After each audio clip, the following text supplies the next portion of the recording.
એક જર્જરિત હોલમાંથી શરૂ થયેલી નાનકડી લાઇબ્રેરી આજે ગુજરાત સરકારની વતન પ્રેમ યોજના હેઠળ અત્યાધુનિક જ્ઞાનધામ બની છે। સુરતના નાની બટલાવ ગામની આ લાઇબ્રેરી 7 લાખના લોક ભાગીદારીના દાન અને ₹10.50 લાખની સરકારી ગ્રાન્ટની મદદથી 2 માળના ભવ્ય ભવનમાં પરિવર્તિત થઈ છે। આદિવાસી વિસ્તારના 15 થી 20 ગામોના વિદ્યાર્થીઓ માટે 24 કલાક વિનામૂલ્યે કાર્યરત આ કેન્દ્ર સ્પર્ધાત્મક પરીક્ષાઓની તૈયારી માટે આશીર્વાદરૂપ બન્યું છે। તો ચાલો આ ડિજિટલ લાઇબ્રેરી વિશે વિગતવાર જાણીએ। નાની ભટલાવ ગામની આ મોડર્ન લાઇબ્રેરી ગ્રામીણ વિસ્તારના યુવાનોના સપનાને નવી પાંખો આપી રહી છે। ઇન્ટરનેટ અને ડિજિટલ કનેક્ટિવિટીથી સજ્જ આ કેન્દ્રમાં વિદ્યાર્થીઓને શહેરો તરફ દોડ્યા વગર પોતાના જ ગામમાં હાઈ સ્પીડ વાઈફાઈ અને પુસ્તકોની ઉત્તમ સુવિધા મળી રહે છે। હું બાજુના ગામ વઢવાણીયામાંથી આવું છું। હું છેલ્લા 1 વર્ષથી ગવર્નમેન્ટ જોબની પ્રિપેરેશન કરું છું।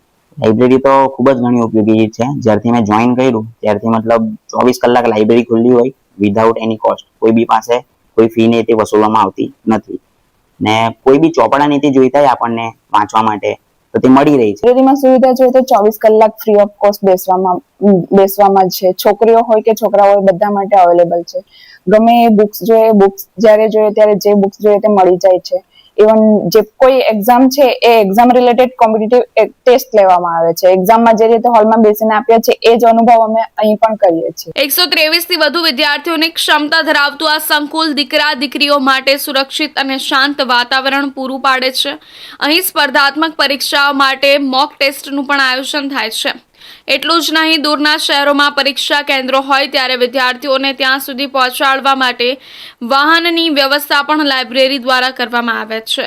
અત્યારે 123 વિદ્યાર્થીઓની કેપેસિટીની અમારી લાઇબ્રેરી છે અને બીજું કે અમારી લાઇબ્રેરીમાં લગભગ 15 થી 20 ગામોના વિદ્યાર્થીઓ આવે છે રેગ્યુલર અને એ લોકો માટે અમે સુવિધામાં વાઈફાઈ પ્લસ બધી બુકો પ્રોવાઈડ કરાવીએ છીએ અને વિદ્યાર્થીઓ અત્યારે એક્ઝામ સેન્ટર સુરત, અમદાવાદ કે ગાંધીનગર સુધીના હોય છે તો એમને ત્યાં સુધી લઈ જવાની સગવડ પણ અમે લાઇબ્રેરીથી આપીએ છીએ। રોજના 100 થી વધુ પરીક્ષાર્થીઓથી ધમધમતા આ સંકુલમાં હવે દૂરના વિદ્યાર્થીઓ માટે હોસ્ટેલ પણ આકાર લઈ રહી છે।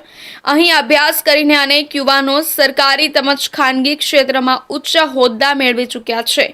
વતન પ્રેમ યોજનાનો આ પ્રકલ્પ આજે સમગ્ર રાજ્ય માટે એક આદર્શ રોલ મોડેલ બન્યો છે।